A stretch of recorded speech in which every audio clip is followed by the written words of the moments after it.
Hello students, welcome back. थोड़ा late ही सही, लेकिन फिर से हम लोग शुरुआत कर रहे हैं। लेट इसलिए कि पिछले 2 दिन में जो है वीडियो अपलोड हुए नहीं। एक्चुअली हमारा जो प्रयास है वो ये है कि डेली कम से कम एक वीडियो अपलोड हो जाए, एक वीडियो कम से कम। एक्चुअली इसकी कोई लिमिट नहीं रहेगी, हम जितना बेस्ट दे सकेंगे, जितना ज़्यादा कंटेंट दे सकेंगे वो आपको देंगे, ताकि कम समय में आप अपनी तैयारी जैसे कंटिन्यू करना चाहें तो करें।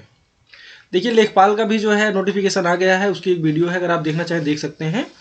और मेन जो पीईटी जो लोग दिए हुए हैं उनके लिए ये है कि अगर आप लेखपाल की तैयारी करना चाह रहे हैं तो ज़रा हमारे कमेंट सेक्शन में कुछ यस हेलो है कुछ करके लिखिए, बताइए, तो देखते हैं उसके लिए कुछ प्रॉपर स्ट्रेटजी बनाते हैं। वैसे काम चल रहा है उस पर, ठीक है। तो आप लोग अगर लिखेंगे तो उससे कुछ मोटिवेशन मिलेगा। ओके, चलिए हम लोग शुरू करते हैं। अक्षांश और देशांतर। तो अक्षांश और देशांतर समझने से पहले आपको हम पहले थोड़ा सा बता दें। जैसे आप लोग ये तो जानते ही हो कि जो हमारा जो ये हमारी जो पृथ्वी है ये क्या है, गोलाकार है। तो गोलाकार है तो हम क्या करेंगे कि इसमें जो है इसको इस तरीके से क्षैतिज, ठीक है, क्षैतिज मतलब ये ऐसे सीधा सीधा जो ये पोर्शन है इसको क्या बोलेंगे, क्षैतिज, और इसको बोलेंगे ऊर्ध्वाधर, ठीक है। सेम ऐसे अंग्रेजी में क्या बोलेंगे, इसको हॉरिजॉन्टल और ये वर्टिकल। ओके, तो हमने क्या किया है, पृथ्वी को हॉरिजॉन्टल बीचों बीच में, पृथ्वी के बीचों बीच में एक हॉरिजॉन्टल लाइन खींच दी, जिसको हमने क्या कह दिया, भूमध्य रेखा, इक्वेटर, ठीक है। तो ये इक्वेटर है और ये ऊपर क्या है, ये उत्तरी ध्रुव और नीचे दक्षिणी ध्रुव। जो लोग पहली बार जियोग्राफी की क्लास ले रहे हैं उनके लिए मैं एक बता दूं, इसमें एक्चुअली पेन चल नहीं रहा है। मैं अभी थोड़ा सा सिस्टम सेट कर रहा हूँ, तो अगर पेन चल रहा होता तो भी मैं बता भी देता। थोड़ा हमारा कोऑपरेट करने की कोशिश करिएगा, मैं हेल्प करता हूँ। थोड़ा सा इन पिक्चर्स में भी है, जैसे देखिए ये नॉर्थ साउथ लिखा हुआ है ना, ऐसे ही आप समझिए। जब भी पेपर आपके सामने होगा या जैसे ये स्क्रीन आपके सामने है, तो ऊपर की दिशा में हमेशा क्या रहेगा, नॉर्थ, नीचे साउथ, और ये आपके लेफ्ट साइड वेस्ट, माफ़ करिएगा, हाँ ठीक है, लेफ्ट साइड वेस्ट और राइट साइड ईस्ट, इस टाइप से, ठीक है ना। ये ईस्ट वेस्ट, ऊपर नॉर्थ, नीचे साउथ, ठीक है। तो हम क्या बता रहे थे कि ये जैसे भूमध्य रेखा है, भूमध्य रेखा के ऊपर ये है ध्रुव। कौन सा ध्रुव होगा, ऊपर है उत्तरी ध्रुव, नीचे ये कौन सा है, दक्षिणी ध्रुव। एक्चुअली ऐसा है कि पृथ्वी पर कोई लाइन नहीं है, इस टाइप की कोई लाइन थोड़ी है, कुछ भी नहीं है। ये हमने रखा है अपनी सुविधा के लिए। अब इससे हमको क्या सुविधा होगी, तो वही तो पढ़ने जा रहे हैं। आइए बताते हैं। देखिए ये हमारा, अरे बंद कैसे हो गया भाई, देखिए ये आज लेटीट्यूड और लॉन्गिट्यूड का टॉपिक है। तो इसमें हम लोग सबसे पहले क्या स्टार्ट करेंगे, लेटीट्यूड। लेटीट्यूड पता चल रहा है ना, लेटा हुआ ऐसे, ये वाली लाइन यानी कि क्षैतिज। ओके, इसके बारे में पढ़ रहे हैं हम लोग। तो ये हमने अभी क्या बताया था कि जो बीचों बीच आएगी उसे क्या बोलेंगे, भूमध्य रेखा। यहाँ लिखा नहीं है, सॉरी लिखा भी तो है, ये देखिए यहाँ पे इक्वेटर लिखा है। इक्वेटर जो है इंग्लिश में भूमध्य रेखा को इक्वेटर और विषुवत रेखा भी कहते हैं, ठीक है। तो जो भी आपको समझ में आए, मैं वैसे वर्ड इक्वेटर यूज़ करने वाला हूँ, क्योंकि देखिए इंग्लिश के टर्म्स जो होंगे वो कभी चेंज नहीं होते, ठीक है। तो कांस्टेंट रहते हैं और उससे ज़्यादा क्लैरिटी आती है। तो थोड़ा सा आप भी हैबिट डालिए हमारे साथ कि हम लोग पढ़ने का मीडियम तो हिंदी ही रखेंगे, लेकिन वर्ड्स जो है मोस्ट प्रोबेबली इंग्लिश के ही यूज करेंगे, ठीक है। तो थोड़ा उसके लिए आप अगर कुछ प्रॉब्लम होगी तो कमेंट सेक्शन में बताइएगा, तो कुछ करेंगे। बाकी अभी का जो प्लान है वो यही है कि वर्ड्स जो है मोस्टली इंग्लिश के यूज होंगे, ठीक है। चलिए, ये है आपका भूमध्य रेखा, हाँ ठीक है, भूमध्य रेखा हो गई। तो ऐसा है, भूमध्य रेखा को हमने मान लिया 0 डिग्री। अब 0 डिग्री क्यों माना, पृथ्वी का केंद्र, केंद्र मीन्स जो ये क्यूबाइड शेप है, सॉरी हाँ, ये क्या है, पूरा ये गोला है, ठीक है, गोलाकार है, स्फेरिकल है। तो इसका जो सेंटर है वो यहाँ पे है। सेंटर से जो एंगल बनेगा इक्वेटर पे वो क्या है, 0। अब इसको रेफरेंस मान करके इनके ऊपर के जो आपके हो रहे हैं अक्षांश, ठीक है, 10 डिग्री 20 डिग्री 30 डिग्री, ये कैसे हो रहा है, ये यहां से एंगल नापे जा रहे हैं, ठीक है। भूमध्य रेखा के सापेक्ष जो दूरी है, कोणीय दूरी, अब कोणीय दूरी कहां से नापी जाएगी, यहाँ पृथ्वी के केंद्र से। देख रहे हैं कोण बन रहा है ना, एक भुजा ये हो गई, एक भुजा ये हो गई, ये 10 डिग्री, ये भुजा हो गई और ये हो गई 20 डिग्री, है ना। तो यही चीज है ये, ठीक है। तो जो बीचों बीच की रेखा है ये 0 डिग्री लैटिट्यूड और ये 10 डिग्री 20 डिग्री, ऐसे करते करते हम लोग कहाँ तक जाएंगे, 90 डिग्री तक, ठीक है। तो 90 डिग्री जब आएगा तो क्या हो जाएगा, 90 डिग्री पोल, ठीक है, ये चीज़ है। तो 90 डिग्री पे पोल आ जाएगा। तो यही इसमें लिखा हुआ है, किसी भी स्थान पर भूमध्य रेखा से जो कोणीय मान होता है वही क्या होता है, उतने डिग्री अक्षांश। ये समझ में आ गया। चलिए, अब जब ये जो है ऊपर की तरफ होगा तब हम लोग क्या लिखेंगे, जैसे हमें इसका नाम बताना है तो 10 डिग्री, तो भैया 10 डिग्री तो यहाँ भी है। ऊपर क्या बताया मैंने कि भूमध्य रेखा के ऊपर उत्तर और नीचे दक्षिण, ठीक है। तो जब भी हम बोलेंगे तो बोलेंगे 10 डिग्री, ये ऊपर है तो उत्तरी, नीचे आएगा तो 10 डिग्री दक्षिणी। ये इस तरीके से इन अक्षांश का जो है लोकेशन हमको पता चल जाएगी कि एक्चुअली किस गोलार्ध में है, उत्तरी गोलार्ध में है कि दक्षिणी गोलार्ध में है, ठीक है। अच्छा, अब क्या है ना कि ये जो मतलब इस सर्कल्स बने हुए हैं ना, एक्चुअली पृथ्वी के सरफेस पे ये सर्कल्स बने हुए हैं। तो ये सर्कल जो है ये थ्रू आउट है, मतलब ये पूरा पृथ्वी के राउंड में पूरा, जैसे 10 डिग्री है तो एक कंप्लीट जो है पूरा आगे से लेकर के पीछे बैक साइड तक पूरा जो है ये है। तो ये क्या बन गया, एक्चुअली ये सर्कल है ना, तो इसको हम क्या बोलते हैं, अक्षांश वृत्त। तो ऐसे भी बोल सकते हैं कि 0 डिग्री अक्षांश वृत्त, 10 डिग्री उत्तरी अक्षांश वृत्त, 20 डिग्री उत्तरी अक्षांश वृत्त, 40 डिग्री दक्षिणी अक्षांश वृत्त। तो कंफ्यूज होने की जरूरत नहीं है, लैटिट्यूड जो है जो अक्षांश है तो अक्षांश ही बन गया अक्षांश वृत्त। अब देखिए ये जो दो अक्षांश हैं, ठीक है, जैसे मैंने आपको क्या बता दिया कि 90 जो है वो अक्षांश हैं। आप कहोगे सर इसमें तो कितने हैं, 1 2 3 4 5 6 7 9 ही है, ऐसे नहीं, 9 तो हैं, इतना दिखाया गया है, बाकी 0 डिग्री 1 डिग्री 2 डिग्री ऐसे करके है ना, पूरा 90 है। तो जैसे अब जानकारी के लिए कि जैसे 0 से 1 डिग्री के लिए, ठीक है, या 10 से 11 डिग्री के लिए, या 11 से 12 डिग्री की, तो जो हम 1 डिग्री की लाइन खींचते हैं तो एक्चुअल में जो हमारा अर्थ है तो वो एक लाइन दूसरी लाइन से कितना दूर होती है। तो एक सिंपल सा समझिए कि जो पृथ्वी का सरकमफेरेंस है, ठीक है, परिमाप है, वो कितना है, 44,000, ठीक है।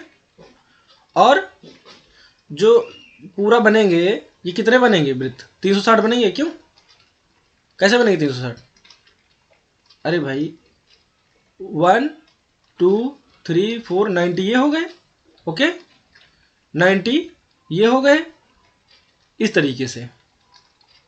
तो ये कितना हो गया, पूरा जो गोला है ये एंगल कितने बनाएगा, 360 बनाएगा ना। तो हमने 360 से डिवाइड कर दिया तो कितना आ गया, 111, ठीक है। देखिए थोड़ा थोड़ा बैरी भी करता है, मतलब ये जो अक्षांशों के बीच की दूरी है ना ये थोड़ा सा बैरी करता है, बहुत थोड़ा सा, यानी कि पॉइंट में जैसे 111 है तो कहीं पर ये हो जाएगा 110.7 ऐसे करके, ठीक है, तो 7 8 हो जाएगा, या फिर 111.23 ऐसे, मतलब बहुत ज़्यादा बैरी नहीं करता है, लेकिन थोड़ा सा। क्यों, क्योंकि ये एक्चुअली बिल्कुल पृथ्वी ऐसे गोल नहीं है जैसा इसमें दिख रहा है, थोड़ा ध्रुव जा करके चपटी हो जाती है। तो जब चपटी हो जाती है तो उसकी वजह से थोड़ा सा डिफरेंस आता है। अब चूंकि सेब बहुत बड़ा है तो इसलिए आप ऐसा मत समझिएगा, वो पता नहीं चलता एक्चुअली, दूर से ऊपर से देखने पर, ठीक है, वो राउंड शेप में ही दिखती है। तो ये हो गया दो अक्षांशों के मध्य दूरी। अब अक्षांश वृत्त जो है इनका सबका केंद्र कहाँ पे लाई करेगा, ये इसी सेंटर से ही, ठीक है। इन सभी वृत्तों का जो केंद्र होगा वो एक ही लाइन पे आएगा, तो इसलिए वो सब क्या होते हैं, संकेंद्रीय। यहाँ पे एक ही मात्रा नहीं लगी है तो वो एक्चुअली क्या है, संकेंद्रीय लिखा हुआ है ये। अच्छा, कुल कितने अक्षांश रेखाएं हैं, तो ये हैं 181।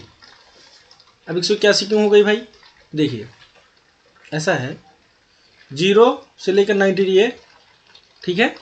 फिर इधर ईस्टर्न में, ओके। और नीचे तो ये जो आपका मतलब 90 ये 90 बैक साइड, फिर 90 वो, ये सब मिला के इसके अलावा क्या है, ये जो 0 डिग्री है ना, ये किसी में ऐड नहीं है, ठीक है। तो ये 0 डिग्री भी जब उसमें मिला देंगे तो कितने हो जाएंगे, 181, ओके। इस तरीके से, ठीक है। अब देखिए महत्वपूर्ण अक्षांश। महत्वपूर्ण अक्षांश कौन से हैं, इसमें आपका जैसे 0 से 90 डिग्री तक इधर है उत्तरी में, और 0 से 90 डिग्री तक दक्षिणी में। तो कुछ महत्वपूर्ण बिंदु हैं। महत्वपूर्ण बिंदु क्यों है, एक्चुअली पृथ्वी ये जैसे दिख रही है ना, ये सीधी नहीं है। पृथ्वी जो है अपने एक्सिस पे 23 मतलब एंड हाफ डिग्री, मतलब 23.5 डिग्री क्या है, वो झुकी हुई है। तो झुकाव की वजह से होता क्या है, एक्चुअली कुछ डिफरेंसेस आ जाते हैं, ठीक है। तो इसमें जो है कंडीशन ये बनती है कि 23.5 डिग्री ऊपर और 23.5 डिग्री नीचे, ये एक ऐसा रेंज बनता है जहाँ पर कुछ समय काल के लिए सूर्य की किरणें सीधी पड़ती हैं। इसके बाद जो है सूर्य की किरणें सीधी नहीं पड़ेंगी, वो कैसी पड़ेंगी, तिरछी पड़ेंगी। और यहाँ पर तो ऑलमोस्ट सनरेज कभी सीधी तो पड़ने की उम्मीद ही नहीं, क्योंकि सीधी तो 23.5 के बाद ही पड़ना बंद हो जाती हैं दोनों तरफ। यहाँ पर बहुत कम समय पर सूर्य की जो तिरछी किरणें भी हैं, उनकी जो इंटेंसिटी होती है बहुत कम होती है, बहुत कम समय के लिए ही वो इन पर पहुँचती हैं। तो हम इसकी वजह से होता क्या है, देखिए सूर्य की किरणों के बारे में बता क्यों रहा, उसकी वजह से ये होता है कि अक्षांश हम लोग पढ़ इसीलिए रहे हैं कि इससे एक आइडिया मिल जाता है। देखिए जब सूर्य की किरणें सीधी पड़ती हैं तो उस क्षेत्र में क्या होता है, समर होते हैं, ठीक है, ग्रीष्म ऋतु आती है, बहुत गर्मी होती है। तो ये चीज़ है। तो ये आपका एक रीजन है, कहाँ से कहाँ तक, भूमध्य रेखा से 23.5 डिग्री तक, और इधर ये, हाँ ठीक है, ये 23.5 डिग्री तक इधर। इधर क्या है, इधर सीधी पड़ती हैं तो यहाँ पर ग्रीष्म ऋतु आती है। तो इधर नहीं आती क्या, जी हाँ, इधर नहीं आती। इधर जो है ठंडी नहीं आती ऑलमोस्ट, यहाँ भी ठंड, यहाँ गर्मी नहीं आती। कहाँ पे, 23.5 से 66.5 के बीच में जो ये है, यहाँ पे गर्मियाँ नहीं आती। और 0 से लेकर 23.5 डिग्री, 0 से लेकर 23.5 डिग्री, इस रेंज में ठंडियाँ नहीं आती। अरे कहोगे आपकी ठंडियाँ तो आती हैं, क्यों, क्योंकि जो ये 23.5 डिग्री कर्क रेखा है, ये हमारे यहाँ महाराष्ट्र और गुजरात, मध्य प्रदेश, छत्तीसगढ़, इस तरीके से झारखंड, त्रिपुरा वगैरह से होते हुए निकलती है। तो कहेंगे सब ठंडी तो आती है, अरे आती है, लेकिन टेम्परेचर उतना बेलो नहीं होता जितना यहाँ की स्थिति है। कहाँ की, 23.5 से 66.5 डिग्री के बीच की। तो उस मतलब टर्मिनोलॉजी में मैं बता रहा हूँ कि यहाँ ठंडियाँ नहीं आती। तो चलिए अब इसको समझ लेते हैं। समझना क्या है, ऑलमोस्ट समझ ही चुके हैं। तो ये जो है आपका सूर्य की किरणें सदैव जो है इस सबसे बड़ा वृत्त लिखा है। ये सबसे बड़ा वृत्त क्या है भाई, देखिए जो इक्वेटर है ना बीचों बीच, ये जो है सबसे बड़ा वृत्त है, बाकी सब इससे छोटे ही हैं, एकमात्र ये है जो सबसे बड़ा है, ठीक है, वो चीज़ है। और अब कर्क रेखा क्या, 23.5 डिग्री उत्तर में, इधर ये ट्रॉपिक ऑफ कैंसर, ठीक है। ये इसमें क्या होता है कि इस रेंज में सबसे जो बड़ा दिन होता है वो कब होता है, 21 जून। अब क्यों बड़ा होता है बताएंगे, आगे जो है चैप्टर्स में बताएंगे। फिर ये आ गया मकर रेखा। मकर रेखा में जो सबसे बड़ा दिन होता है वो कब होगा, 22 दिसंबर। तो आप तो कहोगे 22 दिसंबर में हमारा सबसे छोटा दिन होता है, क्यों, नहीं 22 दिसंबर नहीं, 25 दिसंबर। 25 दिसंबर हमारे यहाँ का सबसे छोटा दिन होता है, क्यों, लेकिन भैया ये बात हो रही है नीचे की, ठीक है। यहाँ हम लोग हैं उत्तरी गोलार्ध में, ठीक है। तो जब हमारे यहाँ सबसे छोटा दिन होता है ना, तो इनके यहाँ सबसे बड़ा। तो हमारे यहाँ जो 21 जून को सबसे बड़ा दिन होता है, तो ये इधर इधर 30 वाली रेंज में 0 से 23 डिग्री में इनका सबसे बड़ा कब होगा? इनका सबसे बड़ा जो है 22 दिसंबर है। सबसे छोटा कब होगा? जब हमारा सबसे बड़ा दिन होगा। ऐसे चलता है, ठीक है। अभी और क्लियर करेंगे, डोंट वरी, आगे के टॉपिक में पर्टिकुलर इसके लिए बताएंगे आपको कैसे होता है। फिर आ गया आपका आर्कटिक वृत्त और अंटार्कटिक वृत्त। देखिए आर्कटिक वृत्त ये है ऊपर वाला 66.5 डिग्री, और अंटार्कटिक ये नीचे 66.5 डिग्री। तो ये क्यों बनाया गया? देखिए ऐसा है कि इस रीजन के इधर, अभी बताया ना मैंने कि तिरछी किरणें बनती हैं, लेकिन इसके इस तरफ ऑलमोस्ट बर्फ़ जमी रहती है। साल के 12 महीने बर्फ़ जमी रहती है। वहाँ मनुष्य की आबादी ऑलमोस्ट मतलब नगण्य ही मान के चलिए, ठीक है। तो बिल्कुल वहाँ आदमी को कोई नहीं। बस ये क्या है कि नीचे जो है आर्कटिक क्षेत्र जो है, सॉरी अंटार्कटिका जो है, वहाँ पर कुछ रिसर्च स्टेशन वगैरह हैं। बाकी वहाँ लोग नहीं हैं, ना इस तरीके से शहर गांव कुछ भी नहीं है, ठीक है। वहाँ बर्फ़ से ढका रहता है, वो निर्जन रहता है, मनुष्य के रहने लायक की स्थितियाँ नहीं हैं।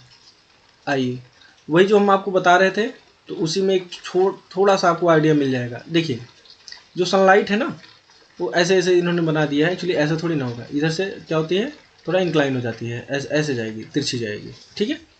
तो ये क्या है? Tropical zone. ट्रॉपिकल जोन को रेड क्यों दिखाए हैं? रेड दिखाने का सेंस ये है कि यहाँ पर जो है वो सनलाइट सीधी आती है। तो जब सनलाइट सीधी आएगी तो यहाँ का टेम्परेचर सबसे ज़्यादा होगा। तो इस क्षेत्र में टेम्परेचर ज़्यादा रहता है। कितना ज़्यादा रहता है? देखिए ये ऑलमोस्ट जो है ये एक एवरेज टेम्परेचर दे रहे हैं। तो 22 से लेकर के और ये 26-24 ऐसे रहता है, ठीक है। ये कंडीशन है। इसके बाद देखिए जब ऊपर जाएंगे, चाहे इधर ऊपर जाइए चाहे इधर नीचे जाइए, दोनों की कंडीशन वही है कि ऊपर जाने पे क्या होगा, ये टेम्परेचर घटेंगे, ठीक है। यहाँ पर कभी जो है टेम्परेचर इससे ज़्यादा नहीं बढ़ेगा। ये लिमिट है इसके लिए, 24 डिग्री से ऊपर इधर का टेम्परेचर नहीं जाना है, ठीक है। और -7 डिग्री तक, इस रेंज तक आते आते -7 डिग्री तक टेम्परेचर हो जाता है। तो आप तो सोच रहे होंगे सर हमारे हिमालय का टेम्परेचर तो जाता है माइनस में, हमने सुना सियाचिन में वहाँ सैनिक बनी। जी यहाँ जाता है, वो कंडीशन अलग है, ठीक है। वो तो पहाड़ है, क्योंकि देखिए अलग अलग कंडीशंस हैं। वो ऐसा है हाइट बढ़ने पर भी क्या होता है, टेम्परेचर घटता है। लेकिन ये जनरल बात की जा रही है कि पूरे भूभाग में। तो इधर जो पूरा भूभाग है, ठीक है, यूरोप का ऑलमोस्ट जो ये रीजन है वो इसी में आता है, ठीक है। तो यहाँ क्या होता है, हमेशा ठंडी ही ऑलमोस्ट रहती है। टेम्परेचर थोड़ा सा नॉर्मल होता है, लेकिन गर्मी तो नहीं पड़ती। उसका मतलब समझते हो ना, वहाँ के लोग थोड़ा स्किन उनकी फेयर होती है। तो अफ्रीका वाले काले क्यों होते हैं? तो भैया वेरी गुड, वो इसी रीजन में आते हैं। सबसे ज़्यादा जो अफ्रीका का पोर्शन है वो ट्रॉपिकल जोन में पड़ता है। तो इसलिए जो है, मतलब कोई बुरा मत मानिएगा, मैं इसे बस बता रहा हूँ कि एक्चुअली जब सीधे सनलाइट में जो रहेगा उसकी स्किन डल हो जाती है, ठीक है। तो ऐसे, तो ये रीजन है, दोनों तरफ की कंडीशन है ये। तो ये जो आपका इक्वेटर है, इससे ऊपर जाने पर और इससे नीचे जाने पर, दोनों ही कंडीशन में क्या होगा, दोनों ही कंडीशन में आपका जो है टेम्परेचर डाउन होगा, ठीक है। इधर का तो कुछ ज़्यादा ही डाउन है, क्यों? -33। सबसे ज़्यादा कम टेम्परेचर अगर कहीं पूछे आपसे तो क्या बताएंगे? अंटार्कटिका, ठीक है, यहाँ पे। तो ये चीज़ है। एक क्वेश्चन भी आया था, शायद पीटी में आया था कि यहाँ पे हम लोग के कौन से 2 रिसर्च स्टेशन है ना, कुछ है ना, दक्षिण गंगोत्री और मैत्री करके, और एक भारतीय। ऐसे थोड़ा सा उसको देख के बताइएगा आप कमेंट सेक्शन में कि कौन कौन से हैं, ठीक है। चलिए नेक्स्ट, ये आपका वही चीज़ है, ऑलमोस्ट थोड़ा सा क्लियर कर दिया गया है कि ये ऊपर जो है ट्रॉपिक ऑफ कैंसर